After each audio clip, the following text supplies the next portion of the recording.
대포차 핸들을 붙잡은 고성이는 그날 밤 자기 심장이 결국 이 지역을 살릴 거라는 사실을 상상조차 못했습니다. 고성이는 자신이 쫓겨난 그날을 계속 되감기 했습니다. 박진석의 회장실에서 박진석은 눈도 마주치지 않은 채 서류를 툭 밀어놓고 말했거든요. 고성이, 여기서 끝내자. 내가 꾸민 모든 거 오늘로 정리할 거야. 구독과 좋아요를 눌러주시면 재밌는 이야기를 들려드릴게요. 그 말을 듣는 순간 고성이의 속에서 무언가가 끊어졌습니다. 그녀는 울지 않았습니다. 울면 진다고 배웠으니까요. 대신 웃었습니다. 얇게, 아주 차갑게요. 끝. 당신이 나를 끝내겠다고? 박진석은 그 웃음을 보고도 흔들리지 않았습니다. 그게 고성이를 미치게 만들었죠. 흔들리라고, 죄책감이라도 느끼라고, 최소한 분노라도 표출하라고. 그런데 박진석은 그냥 결론만 말하는 사람처럼 보였습니다. 그날 이후로 고성이는 확신했어요. 박진석은 이혼도 용서도 하지 않을 거라고요. 고성이를 가장 괴로운 방식으로 말려 죽이겠다는 눈빛이었으니까요. 고성이가 가진 돈은 생각보다 빨리 바닥났습니다. 한때는 카드 한 장으로 호텔 한 층을 통째로 예약할 것 같던 사람이었는데 이제는 지갑 속 현금을 세며 계산을 해야 했습니다. 5만 원권 몇 장을 꺼내 하나씩 넘기다가 그녀는 자신도 모르게 소리를 냈습니다. 이게 다야? 자기 목소리에 자기가 놀랄 정도로 날이 서 있었죠. 통장 잔고는 말할 것도 없었습니다. 박진석이 이미 손을 써둔 게 분명했어요. 돈은 돈대로 묶였고 고성이라는 이름으로 할 수 있는 일이 없어졌습니다. 그때 그녀가 떠올린 사람은 딱 하나였습니다. 박영나. 고성이가 세상에서 유일하게 내 편이어야 한다고 믿는 존재였죠. 박영나는 박진석의 집안에서 배다른 딸로 살아왔고 고성이는 그 사실을 무기처럼 쓰기도 하고 방패처럼 쓰기도 했습니다. 우리 영나만큼은 내가 지켜야 해라고 말하면서 결국 영나를 자기 욕망의 증거로 만들어버린 사람이 고성이었으니까요. 오후에 작업실 문을 두드리는 소리가 났을 때 박영나는 붓을 멈추고 숨부터 삼켰습니다. 문 밖에서 들린 목소리 하나로 이미 알았거든요. 영나야. 나야. 박영나는 천천히 문을 열었습니다. 그리고 고성이가 들어오는 순간 공기가 갑자기 무거워졌습니다. 고성이는 오랜만이야 같은 말도 하지 않았습니다. 소파에 앉자마자 구두를 벗고 발목을 주물렀고 목이 마르다며 물부터 찾았죠. 박영나는 몸이 굳은 채로 물을 따라줬습니다.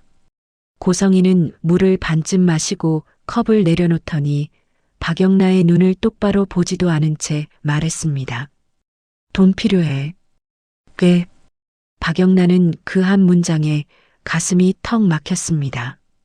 그래도 딸이니까, 엄마니까 무슨 일이냐고 묻는 게 먼저라고 생각했는데요. 고성이는 질문을 허락하지 않았습니다. 이어. 당장. 박영나는 순간적으로 웃음이 나올 뻔했습니다. 너무 비현실적이어서요. 웃음이 아니라 울음이었습니다. 엄마 내가 어떻게 2억을 어떻게든 해야지. 고성이는 어떻게든이라는 말을 정말 쉽게 썼습니다. 마치 그게 세상에서 가장 쉬운 선택인 것처럼요.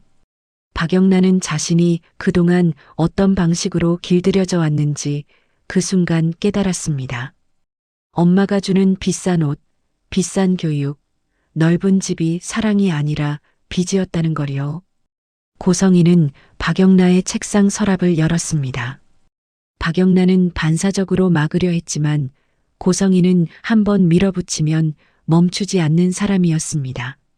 서랍 속 봉투를 발견했을 때 고성이의 눈빛이 번쩍했죠. 이건 뭐야? 웹툰 계약금이에요. 그건 제 생활비예요. 생활비? 그건 내가 또 벌면 되잖아.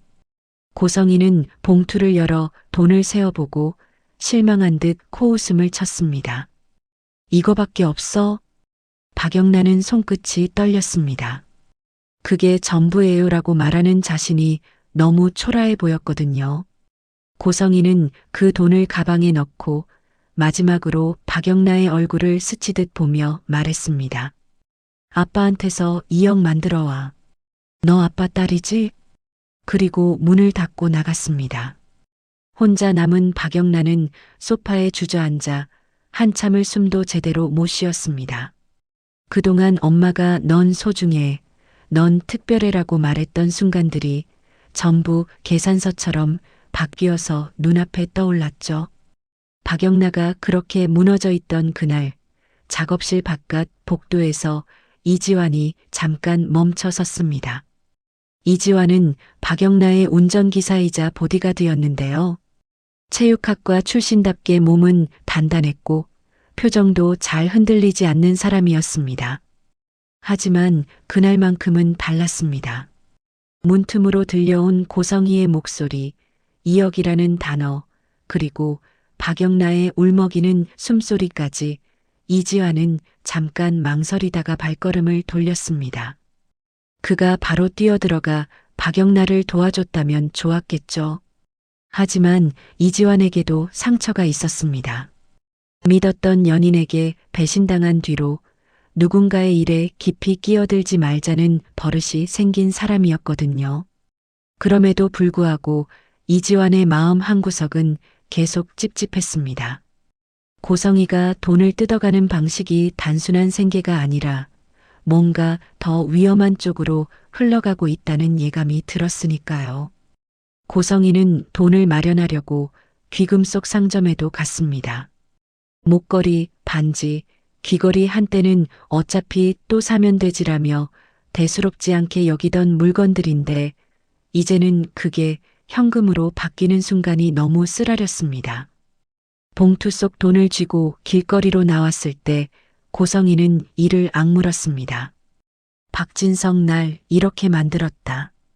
그 분노가 고성이를 살렸고 동시에 고성이를 더 깊은 구렁텅이로 밀어 넣었습니다. 그녀는 법무법인 문도 두드렸습니다. 하지만 어디서든 비슷한 대답을 들었죠. 입증이 쉽지 않다. 상대가 박진석이면 더 어렵다. 괜히 붙었다가 우리도 곤란하다. 고성이는 상담실에서 의자 팔걸이를 꽉 잡고 겉으로는 침착한 척했지만 속에서는 뜨거운 기름이 끓었습니다. 그리고 결국 그녀는 박진석을 다시 찾아갑니다. 슈조이 그룹 회장실 앞에서 고성이는 숨을 크게 들이마셨습니다. 비서가 막으려 했지만 고성이는 그대로 문을 밀고 들어갔죠. 박진석은 서류를 보고 있었고 고성이가 들어온 걸 알아도 고개를 들지 않았습니다. 그 무시가 고성이를 더 날카롭게 만들었습니다. 이혼해. 고성이가 책상을 치며 말하자 박진석이 그제야 고개를 들었습니다. 그의 눈빛은 피곤해 보이면서도 이상하게 차가웠습니다. 너 아직도 그 얘기하냐? 그래. 이혼하고 재산 분할 받아야지. 박진석은 그 말을 듣고 아주 짧게 웃었습니다.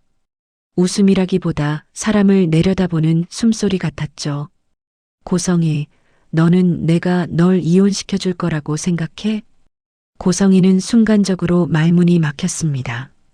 박진석이 진짜로 그런 사람이라는 걸 그제야 확실히 느꼈거든요. 그럼 평생 이렇게 살라고? 그래. 내가 원한 거잖아. 이름은 내 아내, 현실은 아무것도 없는. 고성이는 가슴이 철렁 내려앉았습니다. 그건 벌이었습니다. 박진석은 고성이를 감옥에 넣는 대신 고성이의 자존심을 바닥에 붙여놓고 매일 문지르는 방식으로 벌을 주고 있었죠. 회장실을 나오는 복도에서 고성이는 손이 덜덜 떨렸습니다. 분노 때문만은 아니었습니다. 공포와 절망이 함께 섞여 있었죠. 그녀는 그 순간 깨달았습니다. 법으로는 못 이긴다. 말로도 못 이긴다. 박진석은 흔들릴 사람이 아니다. 그렇다면 박진석이 흔들리는 유일한 곳을 건드려야 했습니다. 박성재, 박진석의 외아들이자 슈조이 그룹의 본부장. 겉으로는 늘 예의 바르고 냉정한데 속에는 누구보다 뜨거운 사람. 그리고 무엇보다 박진석이 내 아들이라는 사실 하나로 세상을 바꾸려 드는 존재였습니다. 박성재는 사실 요즘 마음이 복잡했습니다. 회사 일만으로도 숨이 차는데 더 신경 쓰이는 사람이 있었거든요. 이지혁. 박성재의 절친이자 늘 선을 지키는 듯 하면서도 결정적인 순간에 자기 몸을 던지는 친구였죠. 두 사람은 서로 반말을 했습니다. 격식이 없는 게 아니라 그만큼 오래 버텼다는 증거였어요. 야, 너 오늘도 약 먹었냐?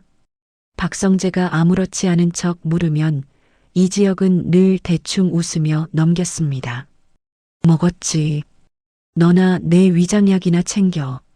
이지혁이 약을 먹는다는 사실은 박성재만 알고 있었습니다.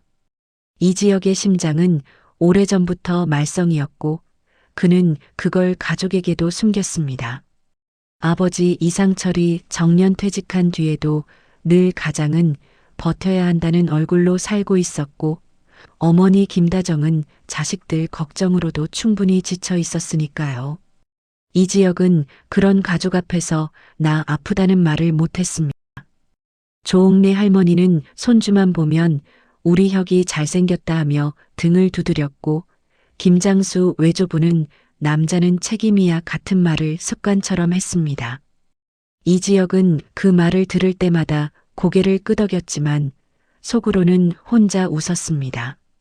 책임이라는 게 때로는 사람을 얼마나 외롭게 만드는지 그 누구도 모르니까요.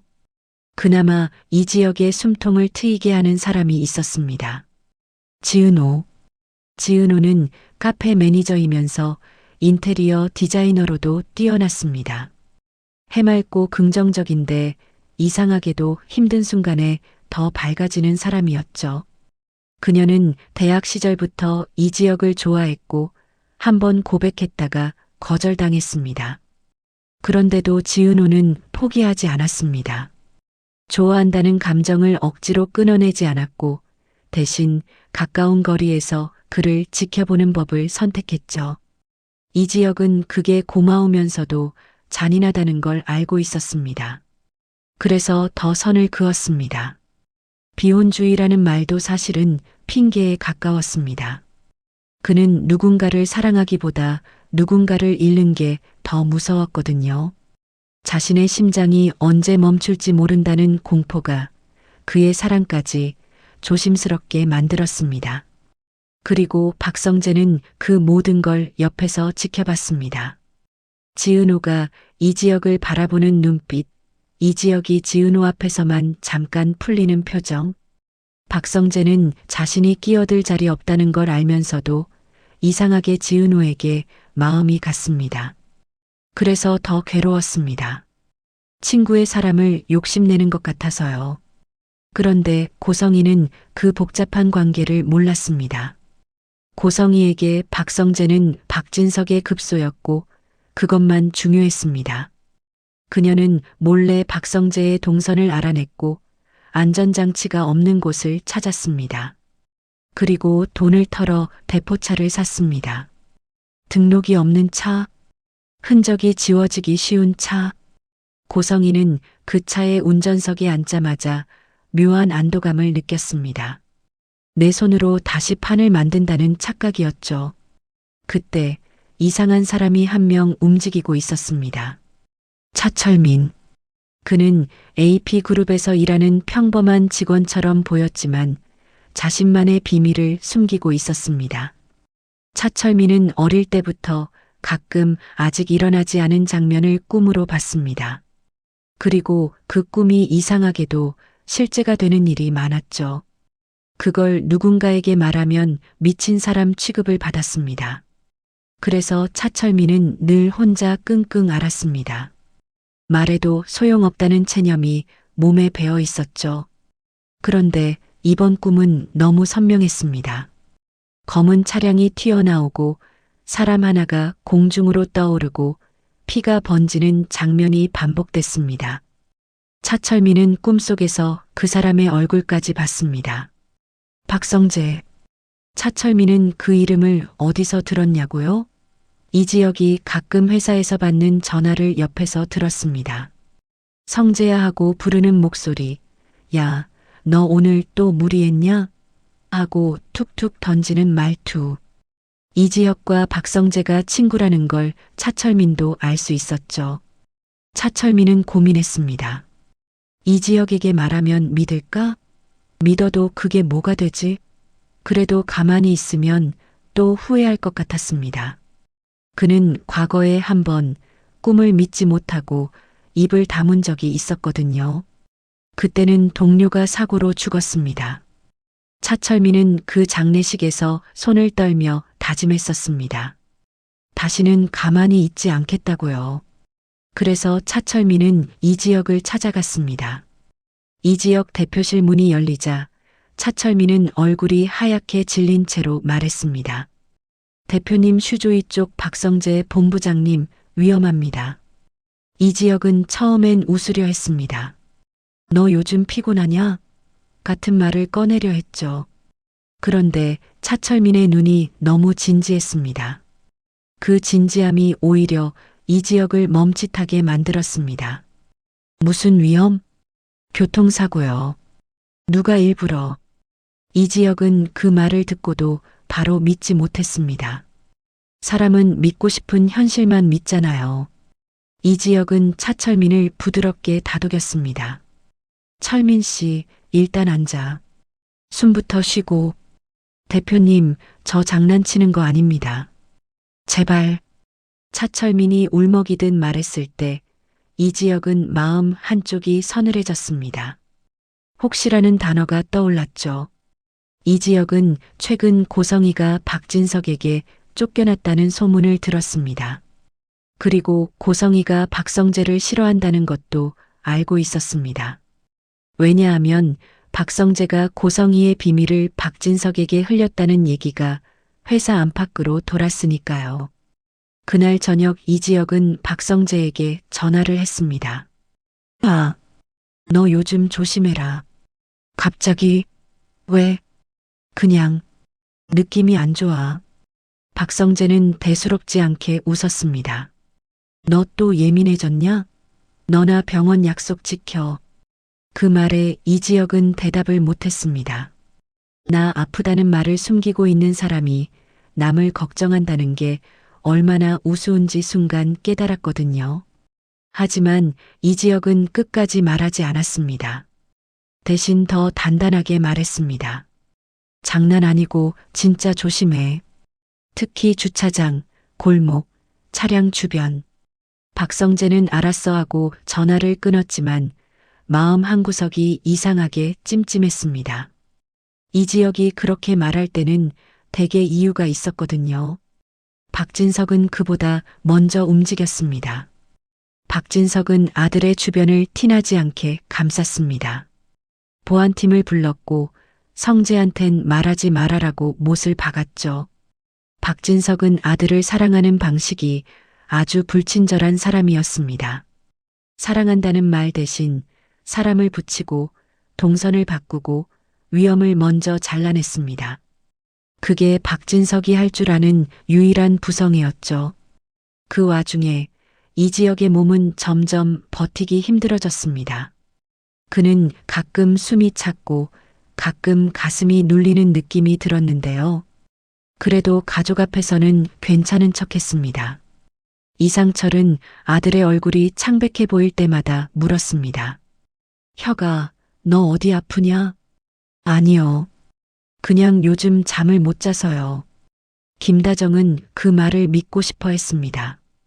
엄마는 원래 자식 말을 믿는 척하는 사람이잖아요. 믿지 않으면 버티기가 너무 힘드니까요. 조옥래 할머니는 젊은 놈이 왜 이렇게 말랐냐며 밥을 덮어줬고 김장수 외조부는 사내놈이 허약하면 안 된다고 툭 던졌습니다. 이지혁은 웃으며 넘겼지만 밤에 혼자 있을 때는 숨을 몰아쉬었습니다. 심장이 자기 리듬을 잃을 때마다 그의 머릿속에는 지은호 얼굴이 떠올랐습니다. 나 없으면 울까? 같은 생각을 하다 그 생각이 너무 잔인해서 스스로를 미워했죠. 지은호는 더 예민했습니다. 이 지역을 오래 봐왔으니까요. 지은호는 어느 날 이지혁의 손목을 잡고 말했습니다. 선배, 나한테만 말해요. 어디 아파요? 이지혁은 잠깐 눈을 피했습니다. 지은호의 눈이 너무 맑아서 거짓말이 더럽혀지는 기분이 들었거든요. 아니야. 진짜 거짓말. 선배는 거짓말할 때 입꼬리가 안 올라가요. 지은호는 웃으면서 말했지만 눈은 울 것 같았습니다. 이지혁은 그 얼굴을 보고도 말하지 못했습니다. 고백을 거절했던 이유가 다시 떠올랐습니다. 사랑을 시작하면 언젠가 끝을 보여줘야 하는데 그는 그 끝을 자신이 너무 잘 알고 있었습니다. 그날 밤 고성이는 대포차 안에서 박성재의 퇴근 시간을 되짚었습니다. 분노는 더 이상 뜨겁지 않았습니다. 차갑게 식은 분노가 가장 위험하다는 걸 고성이는 알고 있었죠. 그녀는 스스로에게 중얼거렸습니다. 박성재만 무너지면 박진석도 흔들릴 거야. 그건 복수였고 동시에 마지막 생존 전략이었습니다. 돈을 다시 주려면 판을 뒤집어야 한다는 강박이었죠. 그리고 마침내 그날이 왔습니다. 박성재가 본사 건물을 빠져나와 주차장 쪽으로 걸어가던 순간 골목 끝에서 대포차 엔진이 울었습니다. 박성재는 처음엔 몰랐습니다. 자신이 타기 질 거라고는 생각하지 않았죠.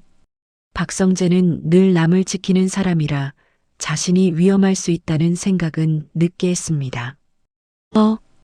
바로 그때였습니다. 차량이 튀어나왔고 박성재를 향해 직선으로 달려왔습니다. 그런데 그 순간 옆에서 검은 SUV가 끼어들었습니다. SUV는 대포차의 측면을 강하게 들이받았고 충격으로 대포차는 회전하며 가드레일 쪽으로 튕겨나갔습니다. 고성이는 핸들에 얼굴을 부딪혔고 시야가 붉게 번졌습니다. 그녀는 입을 열었지만 소리가 나오지 않았습니다. 왜라는 생각만 머릿속에서 맴돌았죠. 왜 막혔지? 왜 이렇게까지? 차 문이 열리고 누군가가 뛰어왔습니다. 박성재를 향해 달려가는 보디가드의 목소리가 들렸습니다. 본부장님 괜찮으십니까? 박성재는 멍한 얼굴로 물었습니다. 너희가 왜 여기 있어? 회장님 지시입니다. 박성재는 그 한 문장에 가슴이 내려앉았습니다. 아버지가 알고 있었다는 뜻이었고 아버지가 자신을 지키고 있었다는 뜻이었습니다. 박성재는 이상하게도 화가 났습니다. 기뻐야 하는데 고마워야 하는데 왜 나한테 말 안 했냐는 마음이 더 먼저 올라왔죠. 대포차 쪽으로 달려간 보디가드가 무전으로 보고했습니다. 회장님, 운전자 확인됐습니다. 고성희입니다. 무전기 너머로 박진석의 목소리가 아주 낮게 들렸습니다. 상태는? 의식이 없습니다. 출혈이 큽니다. 그 순간 고성희는 의식을 잃기 직전에 박진석의 얼굴을 떠올렸습니다. 그리고 스스로에게 묻는 것 같았습니다. 내가 진짜 끝난 걸까? 병원 응급실은 숨소리로 가득했고 박진석은 수술실 문 앞에서 눈을 감았습니다. 그는 고성희를 살리고 싶은 마음이 없었습니다. 하지만 죽이고 싶은 마음도 없었습니다. 박진석이 느낀 감정은 분노보다 피로에 가까웠죠. 26년이란 시간이 사람을 그렇게 만들었습니다. 그런데 그 26년의 끝에서 박진석은 예상 못한 서류를 받습니다. 의료진이 조심스럽게 내민 종이 한 장, 장기기증 동의서였습니다. 고성희가 재단 이사장 시절 보여주기식으로 작성해둔 서류였죠. 그때의 고성희는 카메라 앞에서 웃으며 말했을 겁니다. 나눔이 어쩌고 생명이 어쩌고 같은 문장을요. 그녀는 그 말을 진심으로 믿지 않았을 수도 있습니다. 하지만 종이는 남았습니다. 서명도 남았고요. 박영란은 중환자실 앞에서 울었습니다. 엄마가 밉고 엄마가 무섭고 그래도 엄마라서 그 감정이 한꺼번에 몰려왔죠. 박영란은 박진석을 바라보며 떨리는 목소리로 물었습니다. 아빠, 엄마가 진짜 이렇게 될 줄 알았어요? 박진석은 대답을 하지 않았습니다. 대신 박영란의 어깨를 잠깐 잡았습니다. 그 손길은 따뜻하지도 차갑지도 않았습니다. 그냥 무거웠습니다. 박진석은 이 순간에도 계산하고 있었거든요. 고성이의 장기를 누가 받을 수 있는지, 이 일이 어떻게 세상에 비칠지, 내 아들의 안전이 앞으로 어떻게 달라질지 같은 것들이요. 그때 더 급한 사람이 병원에 도착했습니다. 이상철, 이지혁의 아버지였습니다. 이상철은 정년퇴직을 했어도 몸에 밴 책임감이 사라지지 않는 사람이었는데요. 이지혁이 쓰러졌다는 연락을 받고 뛰어온 겁니다. 이지혁의 심장이 급격히 악화됐고 의사는 이식 대기를 더는 미루기 어렵다고 했습니다. 가족들은 그제야 알았습니다. 이지혁이 얼마나 오래 혼자 버텼는지요. 김다정은 병원 복도에서 무너졌습니다. 왜 말을 안 했어, 혀가? 조옥래 할머니는 손주 이름만 부르며 한참을 울었고 김장수 외조부는 말없이 벽만 바라봤습니다. 그 큰 어른이 그날은 아무 말도 못하더라고요. 그리고 이수빈은 병원 대기실에서 휴대폰을 꼭 쥔 채로 멍하니 있었습니다. 늘 계산 빠르게 말하던 이수빈이었는데 오빠가 죽을지도 모른다는 현실 앞에서는 아무 계산도 의미가 없었습니다. 지강호는 더 복잡했습니다. 누나 지은호에게 늘 비교당하며 자격지심을 키워온 지강호는 이상하게도 이지혁의 소식을 듣자 가슴이 철렁했습니다. 저런 사람이 죽는다고? 자신이 부끄러워지는 기분이었거든요. 지강호는 처음으로 누군가를 진심으로 걱정하는 마음이 뭔지 알 것 같았습니다. 그리고 지은호는 병원으로 뛰어오면서도 다리가 떨렸습니다.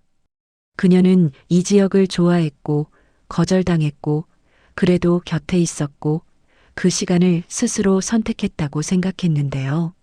막상 이지혁이 정말 사라질 수도 있다고 생각하니 선택 같은 건 아무 의미가 없었습니다. 지은호는 이지혁의 병실 앞에서 박성재를 마주쳤습니다. 박성재는 눈밑이 붉었습니다. 늘 강한 척하던 사람이었는데 그날은 숨이 무너지는 얼굴이었습니다. 지은호. 박성재가 그녀 이름을 부르는 순간 지은호는 이상하게 화가 났습니다. 박성재가 미워서가 아니었습니다. 이 상황이 미워서였죠. 선배는 왜 저렇게 혼자 버텼대요? 박성재는 대답을 못했습니다. 사실 박성재도 알고 있었습니다. 이지혁이 왜 말을 안 했는지. 그건 이지혁의 성격이었고 이지혁의 고집이었고 이지혁의 사랑 방식이었으니까요. 그때 의사가 상담실로 가족들을 불렀습니다. 그리고 말했죠. 심장 기증자가 있습니다. 적합 검사부터 해야 합니다. 이상철이 믿을 수 없다는 듯 물었습니다. 정말 기증자가요? 의사는 고개를 끄덕였습니다. 그리고 아주 조심스럽게 덧붙였습니다. 기증자는 고성의 씨입니다. 그 한마디에 상담실 공기가 얼어붙었습니다. 지은호는 숨이 막혔고 박성재는 손끝이 저릿했습니다. 이지혁 가족은 그 이름을 정확히 알지는 못했지만 박진석이 고개를 숙이며 말했습니다. 내가 책임지고 진행할 겁니다. 이상철은 감사합니다라고 말하려다 멈췄습니다. 감사할 대상이 맞나? 사람을 살리는 건 감사하지만 그 사람이 누군가를 죽이려 했던 사람이면 감사라는 말이 너무 잔인해지는 거 아닌가. 이상철은 혼란스러워졌습니다. 그는 평생 정직하게만 살았고 옳고 그름이 뚜렷한 세계에서 버텨온 사람입니다. 그런데 지금 그의 아들은 악한 사람의 심장으로 살 수 있습니다. 그 사실이 이상철을 괴롭혔죠. 박진석은 그 복잡한 감정을 이미 계산하고 있었습니다. 그는 병실로 들어가 혼자 누워있는 고성이를 바라봤습니다.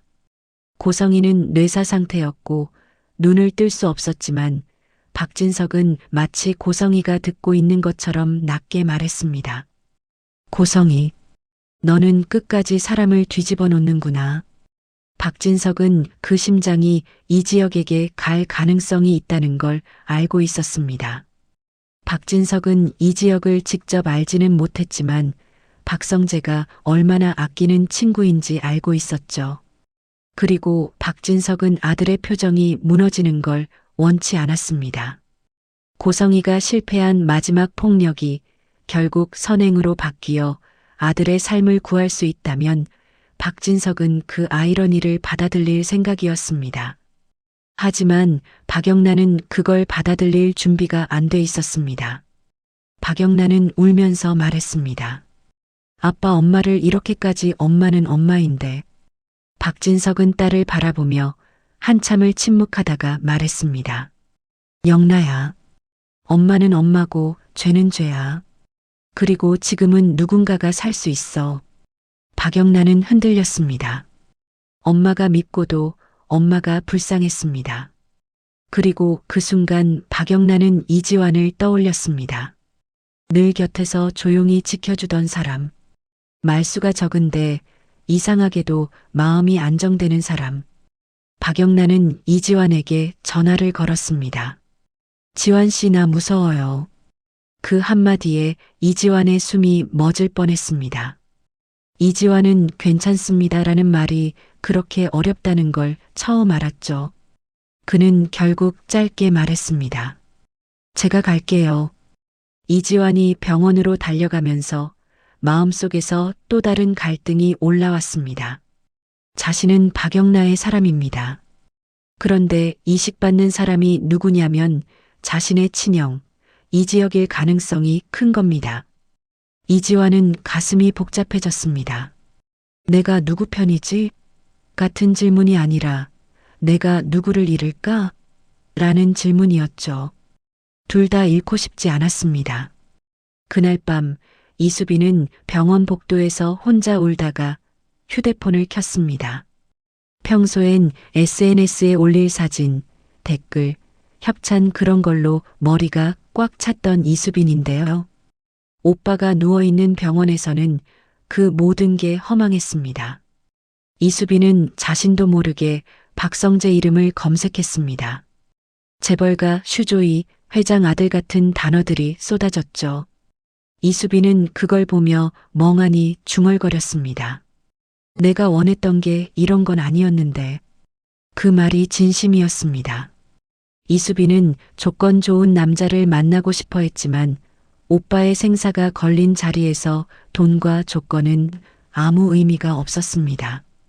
이수빈은 처음으로 자기 인생이 얼마나 얄팍한 기준 위에 있었는지 깨닫는 중이었죠. 그 다음 날 적합 검사 결과가 나왔습니다. 의사는 담담하게 말했습니다.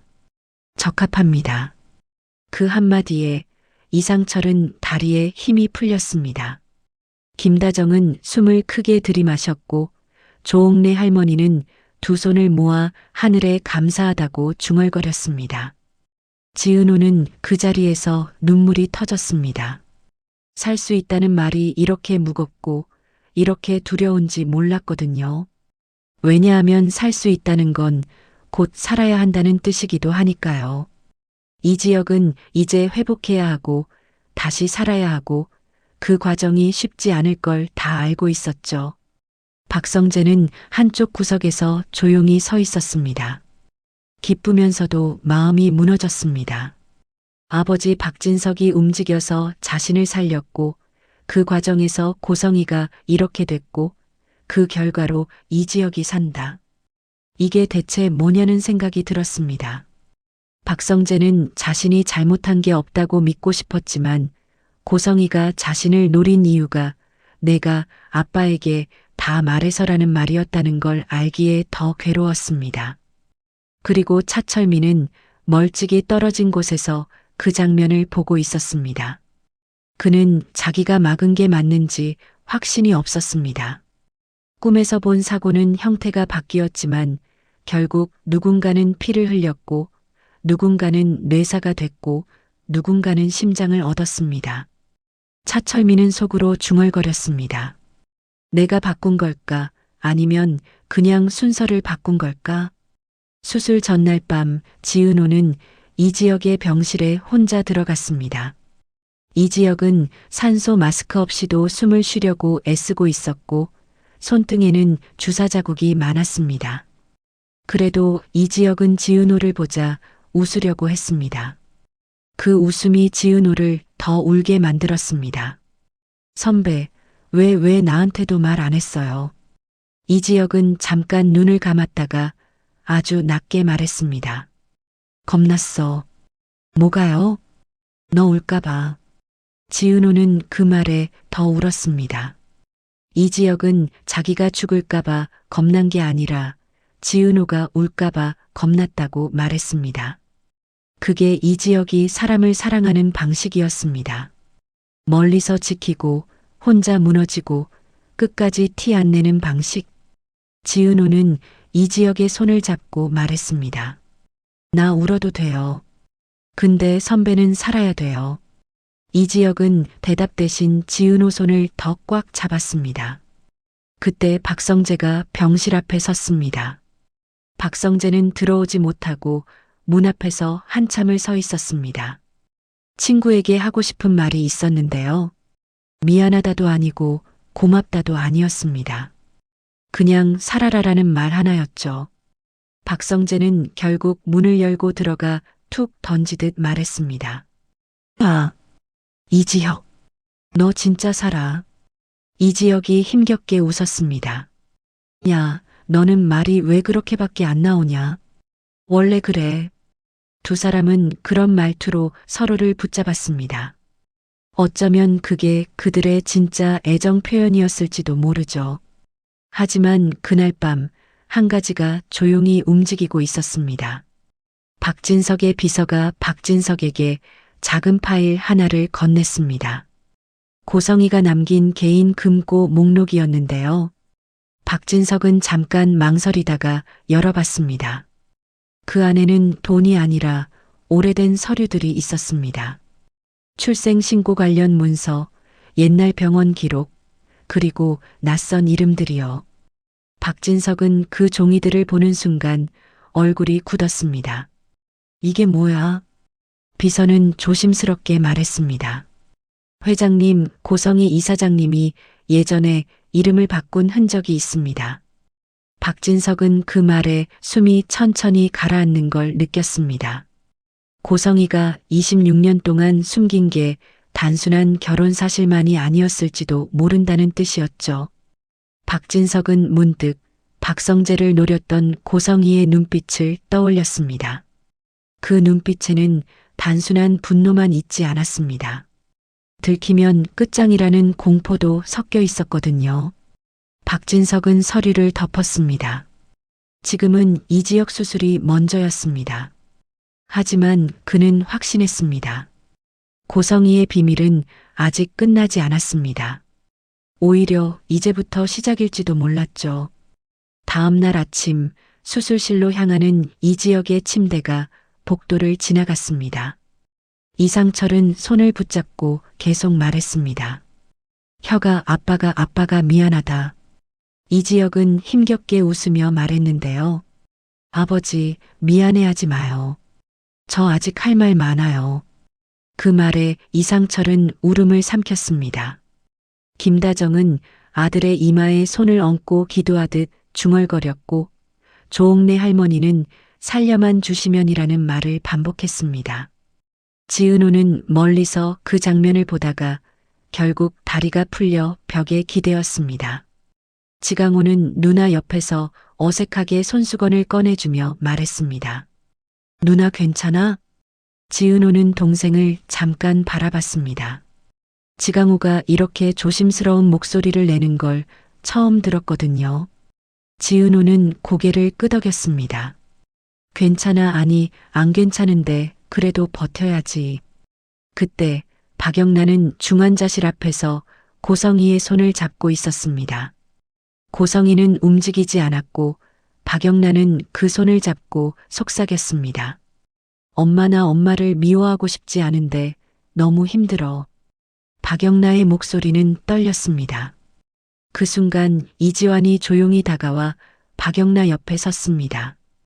이지환은 말없이 박영란가 흔들리지 않게 어깨를 받쳐줬습니다. 박영란은 그 손길에 더 울었습니다.